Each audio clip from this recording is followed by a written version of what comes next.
നോമ്പ് ധ്യാനത്തിലേക്ക് സ്വാഗതം.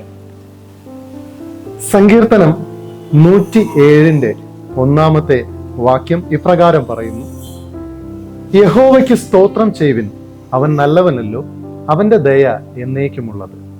യഹോവയ്ക്ക് സ്തോത്രം ചെയ്യുവിൻ, അവൻ നല്ലവനല്ലോ, അവന്റെ ദയ എന്നേക്കുമുള്ളത്.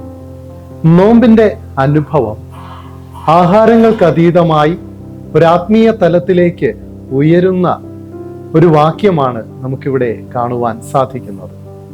107 സങ്കീർത്തന പുസ്തകങ്ങളെ 5 വിഭജിച്ചിരിക്കുന്നതിൽ 5 ഭാഗത്തിന്റെ ഒന്നാമത്തെ വാക്യമാണ് നാം കേട്ടത്. 107 സങ്കീർത്തനം ബാബിലോൺ പ്രവാസത്തോടനുബന്ധിച്ച് മരുഭൂമിയിലായിരിക്കുന്ന ഇസ്രായേൽ ജനം ദൈവത്തിന് നന്ദി പറയുന്ന അനുഭവമാണ്. മരുഭൂമിയിലെ നന്ദി പ്രകടനം.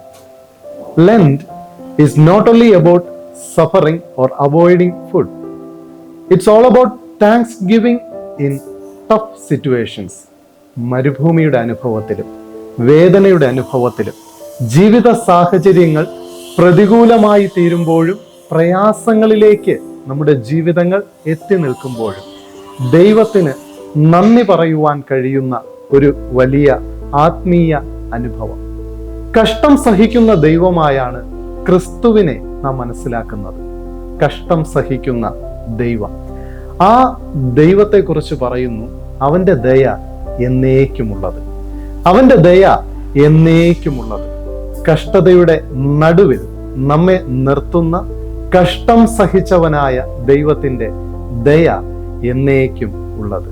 അങ്ങനെയെങ്കിൽ ഈ നോമ്പ് കാലഘട്ടം മരുഭൂമിയുടെ ജീവിത അനുഭവങ്ങളിലൂടെ സഞ്ചരിക്കുമ്പോഴും വെള്ളമില്ലാതെ ഉണങ്ങി വരേണ്ട അനുഭവങ്ങളാകുമ്പോഴും കഷ്ടതയുടെ കഠിന ശോധനയിലും താഴ്വരയുടെ അനുഭവങ്ങളിൽ ആയി ചേരുമ്പോഴും നമ്മുടെ ജീവിതങ്ങളിൽ ദൈവത്തിന് നന്ദി പറയുവാൻ, ദൈവത്തിന് സ്തുതി അർപ്പിക്കുവാൻ, മരുഭൂമിയിലെ നന്ദി പ്രകടനത്തിന്റെ ആ ആത്മീയ തലത്തിലേക്ക് നോമ്പിന്റെ അനുഭവങ്ങൾ ഉയരുവാൻ തക്കവണ്ണം ദൈവം നമ്മെ സഹായിച്ച് അനുഗ്രഹിക്കുമാറാകട്ടെ.